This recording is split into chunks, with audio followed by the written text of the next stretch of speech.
Hi everybody. Don't know if there's anybody there. It says live. We'll wait till somebody pops up. Get started. I've caught myself off guard.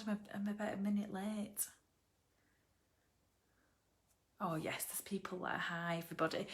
So today's tutorial we're going to do a little pennant or a banner.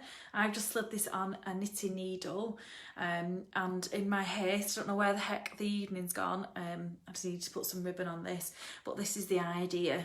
So I'm going to show you a couple of different techniques of how you can personalise this, and obviously there's lots of different things you can do to jazz it up, like pom-poms or tassels maybe with bits of wool you've got left over, or if you've got any odds and sods of pom-pom trim, might be nice for the top, bottoms, etc., things like that. Hi everybody. So what I'll do is I'll show you how to create your template and then just talk you through the little templates that I put on into the resource folder yesterday. If my eye starts watering, it's because I've got a sore eye, so it might look a little bit red. So if I'm rubbing it and fussing with it, I don't know what's happened, but I think probably just tiredness. I'm going to blame my children for that. So you will need to create a template, a piece of A4 paper. So what I'll do is I'll just flip the camera and then I can show you how we're going to create it. So there's two different shapes of template. It's not ideal, that's white, is it? Let's grab my ironing board, my lovely new cover on, and that might be a bit, there we go, it stands out a bit better, doesn't it? So I'm creating a template that size from a piece of A4 paper. So all I'm going to do is just fold it in half. So there's two different shapes you can choose, and obviously I'm sure people will adapt them to however they like it. So fold it in half and then again in a quarter, like that, and I'm just going to unfold it. So if you like the shape of the one that I've just shown you there, that grey one, all you want to do is on this bottom edge is just fold up that corner to your centre line, like that. Like that. And obviously you can cut those corners off if you want, but that in essence is your pennant template. Now if you like the ones that have kind of a V in the middle like that, all you're going to do is use your paper scissors and just cut up the middle at the bottom, and we're just going to fold them in. So we're going to fold the same corners, but we're going to fold them, we're going to fold them from the centre out to the sides, like that. And the same at the other side, like that. So you get a little shape like that. So very easy to create a simple template, but really effective. Now I'm going to do one for Oliver's room, and I'm going to show you a couple of different techniques of how to do it. And I'm going to have quite a simple design just based on time. But if you wanted to do, I quite like the idea of doing a full string of bunting, and I'd probably start with a template that was about half the size, but following the same principles. So I'd just cut the piece of paper in half to A5.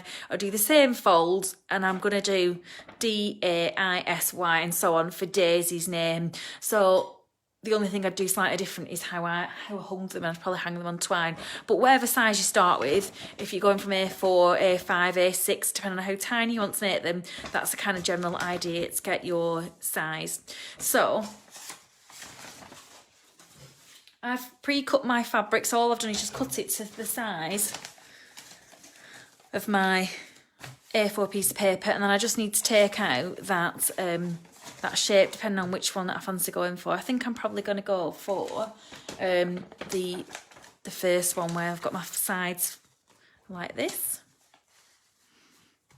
So you could either use your air erasable pen, or put your pins on and your scissors, or just whack it on your cutting mat with your rotary cutter and just get off that excess fabric. So these little bits, keep them because they can come in really, really handy when you are using bondaweb. When you are doing little designs, you need the most tiny scraps of fabric, and it does become really hard, I have to say, to not throw any fabric away.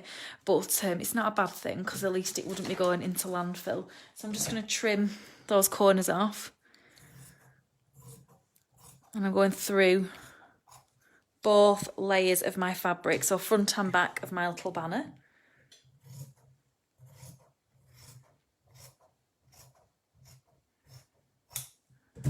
Like that. So I'll pop those to one side, and I'm going to pop this to one side for a minute as well, because what I'm going to do is get onto my quote.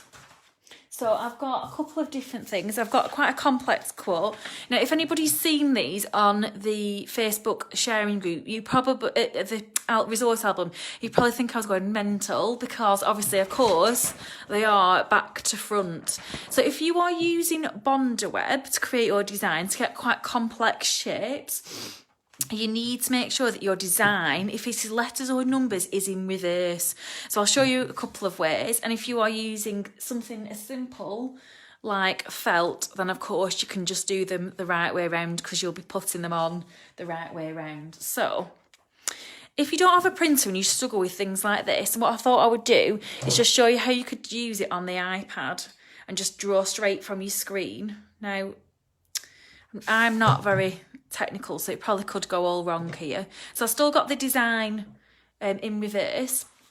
So if you have never used bondaweb, basically, in a nutshell, bondaweb or FuseWeb is like a smearing of sort of textile glue. You can just see it there in the sheen on a piece of greaseproof paper.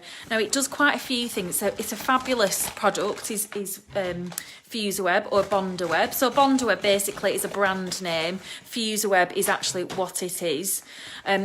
So it allows you to get really quite intricate designs. It will stick your fabric to another fabric, and it will stop your fabric from fraying. So I've got my gluey side, and I'm going to be drawing from, in fact, I think I've got a pencil, and that's really what I need. Hope Dan's watching, he could bring me one. I haven't got one, I'm going to have to use my erasable pen. So ideally you need a pencil to do this. So can you see, because of the nature it's quite transparent, you can see your text through your bondaweb or your FuseWeb, and it allows you to write that complex shape. Now I have got a printer, so I've printed mine off. I won't be a sec. Dan?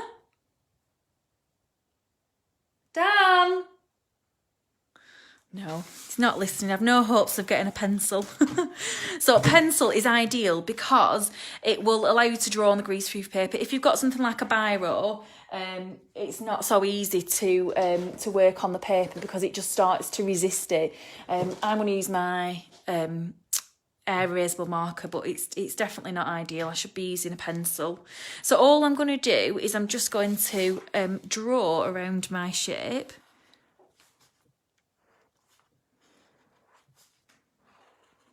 Like I said, this will be fine. This greaseproof paper actually goes in the bin, so even if you're using like a felt tip or something, it will be fine. I just I get nervous with felt tip and marker pens and stuff around fabric. I'm a bit sad like that. So anything that's on the design that you want, there's obviously all sorts of splashes on here. I can do whatever I want. I'm just going to do the main writing of big for dream big, and as you can see, my writing is not very neat. So Susan Pelling is asking, how do you get the iPad to write back to front? So this image here is just from our sharing groups where I've got some quotes from the internet. But if you download a picture, when you go to edit your picture, I'm not sure if I've got any pictures on this is the kid's iPad, so it's probably some silly, photographs that Oliver's put on there of his helicopter. So on your settings, if you go into editing the picture, I don't know if I'm going to be able to do it. There we go. You can actually flip the picture, I believe, by going into the crop. I think you can. No. Oh, I'm not very good at this. I'm not very good on technology. I think somewhere you can edit it and you can flip it horizontally. You probably can. There's probably people screaming out there saying, this is how you do it, Lucy. It's probably not a very up-to-date iPad, is that? But like I said, I've just got one from our Facebook page that I've already flipped. But I'm sure anybody with a bit of technical know-how, I'm sure somebody on this thread of messages could probably tell you how to do that. But I thought I'd save you all a bit of a job, a bit of a headache, and get ahead of the game. So I'm just going to copy the rest of my writing.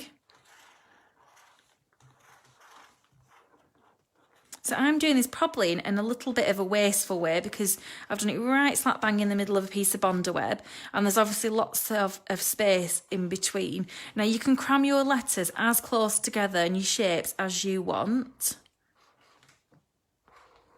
because you don't need that space in between particularly. So especially the writing here, you could really scrunch those up and really be quite frugal with your bondaweb. So I've gone almost all the way around my shape, like that. And I'm just going to cut off that excess fabric, bondaweb there that I don't need. So really, any little scrap or slither that you don't need, you can save and then you can use it again. Because sometimes if you're doing designs like this, and it sounds so tight, don't I? But that little bit of bondaweb there could be the letter or the shape of something else. So be thrifty with it, and don't kind of waste big chunks of it. You could probably tell that I used to be a teacher and things like this were gold dust. So I'm going to put those out of the way, then they don't end up sticking to my ironing board. Put my iPad out of the way because I don't know what I'm doing with that. We'll be technology. So the fabric that I'm going to use, I'm going to make this one for my lovely friend. So I've got my ironing board and I'm looking at the back of my fabric. So I'm just going to give it a little press. And what I'm going to do is I'm just going to turn my steam setting off my iron because you want a nice dry heat for bondaweb. So I try and always make sure there's a little border around the outside, and I'm also going to do that on the fabric. The last thing you want, obviously this is quite a big, a tiny print. Say if you had something bigger, which is what I'm going to put it on in a minute, and you're thinking, oh, I want that butterfly in there, and a bit of bondaweb is sticking off the edge. As soon as you apply that heat, that bondaweb's still going to melt, that glue, and you're going to get it all over your ironing board, which, if it's a craft iron board, it's not the end of the world, but if that's where your husband irons your shirts and whatever else, that glue's going to get sticky. So just be careful and make sure there's always a little perimeter around. So I'm going to put a nice hot heat on my bondaweb and just smooth it around. So I don't want it to burn, I don't want it to kind of overcook, because if it does, then it won't work effectively. But what I'm just going to check is that it is definitely stuck on the corners. I'm just going to lift it up and make sure. Now, I think that probably needs a little bit more heat there. Just a bit worried about starting to burn that. And then all I'm going to do now is start cutting the letters out. So bondaweb only gets a silhouette. If you've got any detail like shading or eyelashes or whiskers or whatever else, whatever it is you're cutting out, it will only get that outside edge, only get that silhouette. So say, for instance, you were doing a bunny rabbit, like, I don't know if anybody's seen Jane's beautiful bunting with the Easter bunnies on. If you did the face, the whiskers, the paws and all that kind of thing, it's a waste of time. You just want to do the very outside of your letter or shape, and any other detail will need to be put in later. So, and you can start to see those complex shapes. So that's my G for dream, big, and so on. So what I'm going to do is I'm just going to cut out these last couple of letters, and I'm going to move on to do my next kind of option. If people don't have bondaweb and don't want really kind of fancy complex shapes like this,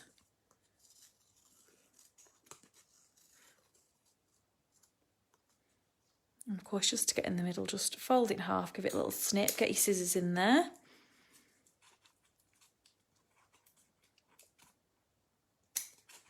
I'll try and keep my eyes quite easy. The comments are just right under my chin. So hopefully, if I see any pop up, I can get to them pretty quickly. So bondaweb like this is a great product, like I said, for putting designs and personalisation on things. Now, if you were going to be doing a plique, if you wanted it for something you were going to use, a bag, a cushion, a t-shirt, that kind of thing, you need to then sew it on. But for this, all I'm going to do is just iron it on. That pennant's going to be sat on a wall or a door. It's not going to need kind kind of fixing in the same way. So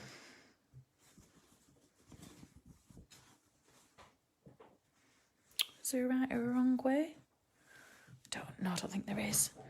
So I saw one of our lovely very talented customers make some cushions out of this in the teal version the other day, and I thought I need that. So I'm just going to put this on in place. I'm just going to be a little bit of a cheater because, of course, I haven't finished my pennant. I haven't cut it all out.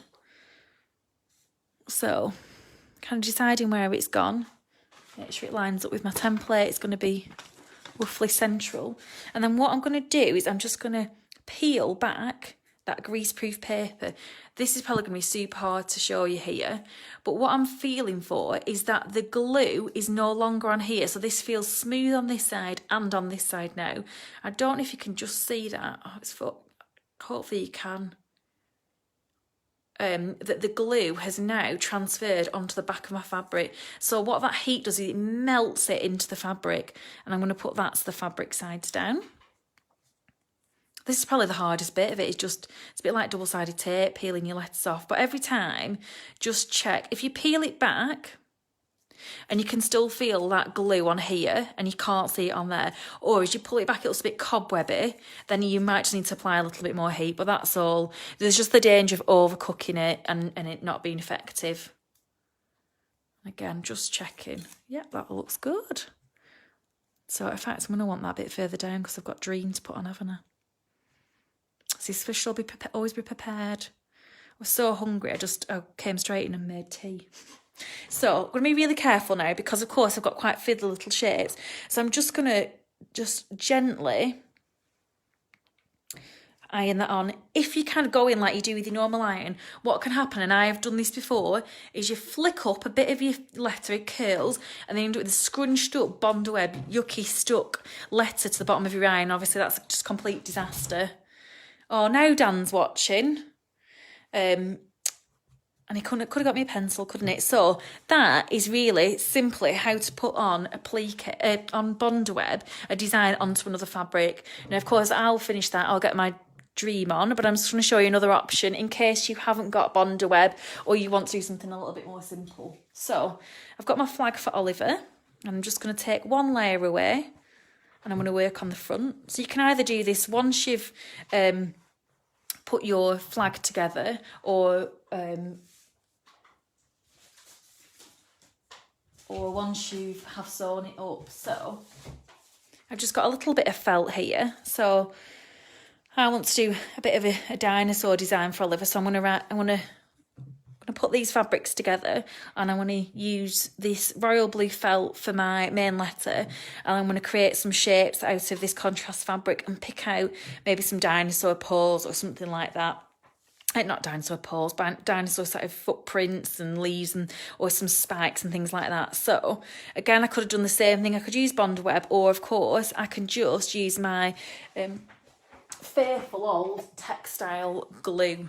So if you are bondawebbing it, then like I said, you can do it either before or after you sew it, but I'm going to do textile glue. So I'll just cut my letter out now as I've got the all the stuff out on my ironing board. And then I'm going to sew my pennant up. So there really isn't a great deal of sewing.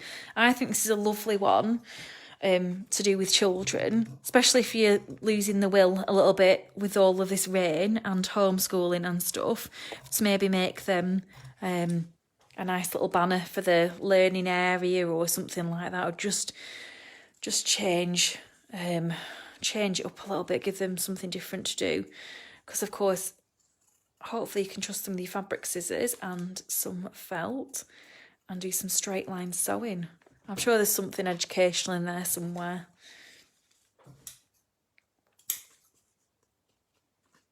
And then again, I'm just going to take that centre out.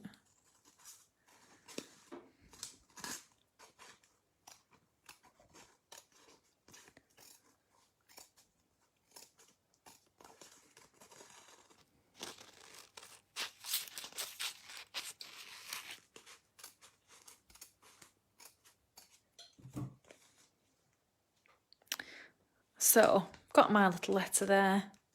And for now, I'm just going to stick with that letter. So I've got my glue. Oh, always tends to let me down, does this. So I'll pop that there, pop it upside down, and I'm going to start getting my pennant ready. So I'm going to move all my ironing stuff for the time being.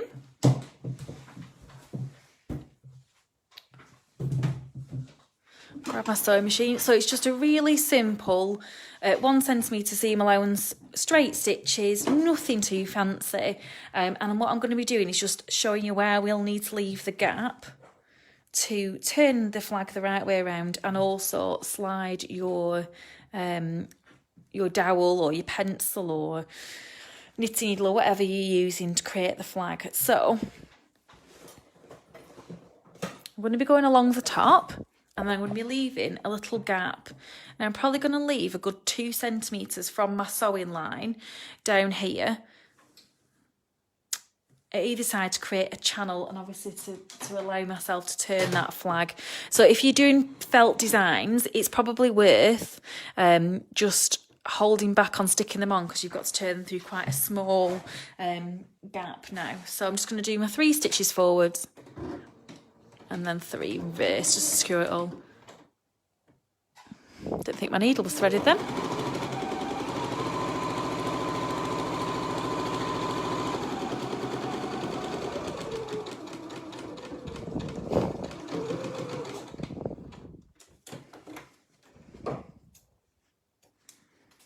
So I'm just going to measure down so I know where to start. So a good couple of centimetres either side.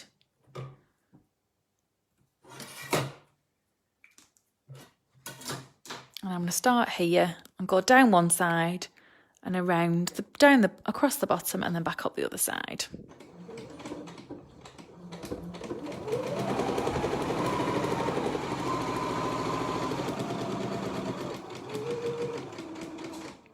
And then every time you get to corner, just drop that needle, lift and twist, and you get a nice sharp pointy corner.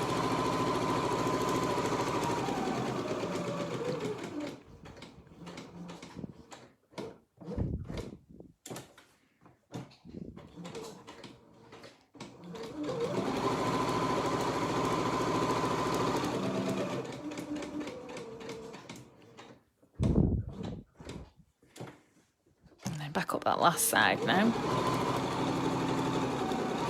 And I just want to stop myself at that little 2 centimetre marker for my channel.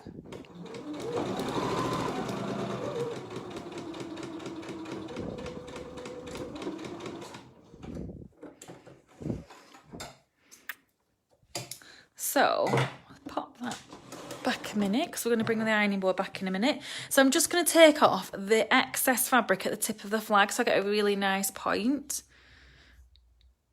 So just as close as I dare really to there, and then I'm going to grade off. So again, starting at that tip and just move gradually further away.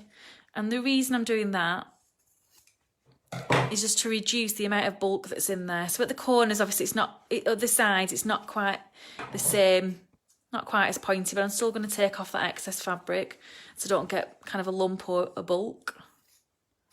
And then I'm going to pray that that goes nice and easily through my hole. So I'm just going to push from the bottom, and I always tend to use a knitting needle to help me do things like this, and just encourage it to come out of there. So you can imagine if you've put loads of beautiful intricate felt detail on there, that it's a bit risky. If you think, oh, gosh, that's a bit too small, then obviously of course you can leave a gap somewhere else and then just pop a couple little stitches in there later.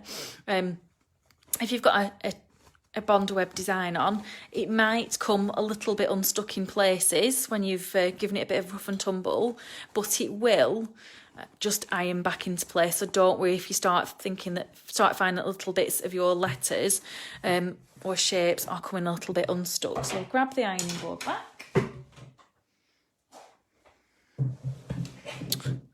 Absolutely loving this fabric. I've noticed quite a bit of it's gone out this week, so I'm excited to see what people are making with it.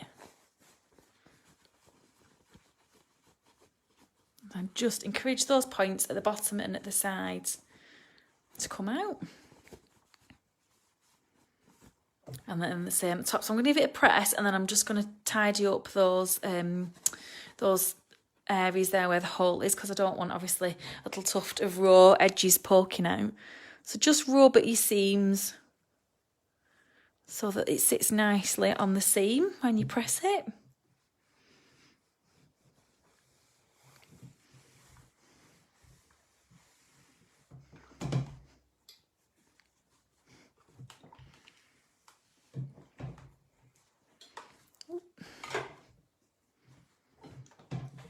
So if you would prefer to iron your design on at this stage, you can also do that. There is kind of no right or wrong really with bondaweb. So I'm just going to pop my knitting needle in and just encourage that raw edge just to go in there, and then give that a nice press down so that corner's nice and neat now. And then the same with the other side.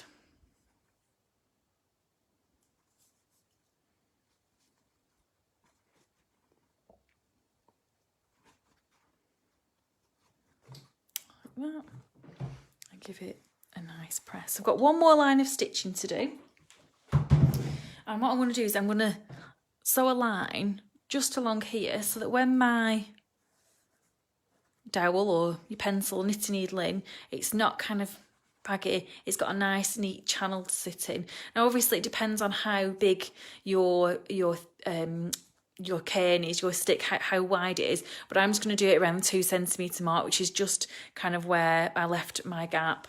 So move the ironing board again, I'm done with that. So lots of nice straight lines, why I think it's a good one for children. So of course, obviously this pennant's never going to be washed. If you were putting a design on something that was going to be washed or worn or sat on or whatever, then you would definitely need that applique and that stitching to hold it in place. But this will just sit on a door, I think, probably.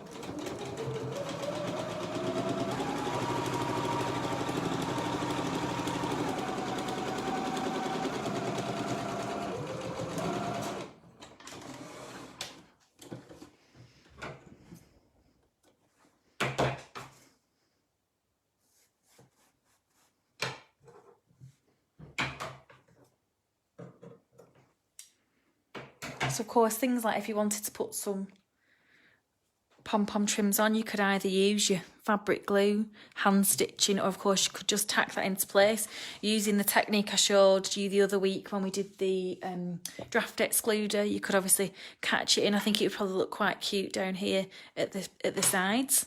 So I'm just going to put my O on there. But it's not the neatest, is it? Let's trim that bit off. I'm going to leave myself, obviously, lots of negative space around there to put the other little things in the leaves and so on. So let's see if this works. It never does normally because it's always got bunged up glue in.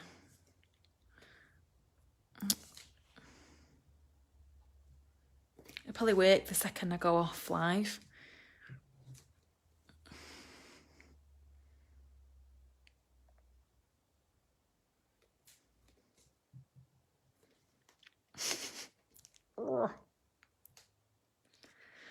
Coming out at a snail's pace. So what I'm going to do is I'm just going to go all the way around the perimeter and just squeeze a little bit of textile glue. Don't try and make sure that you don't put too much out, because you then end up, it sort of saturates your felt and you can start to see that through.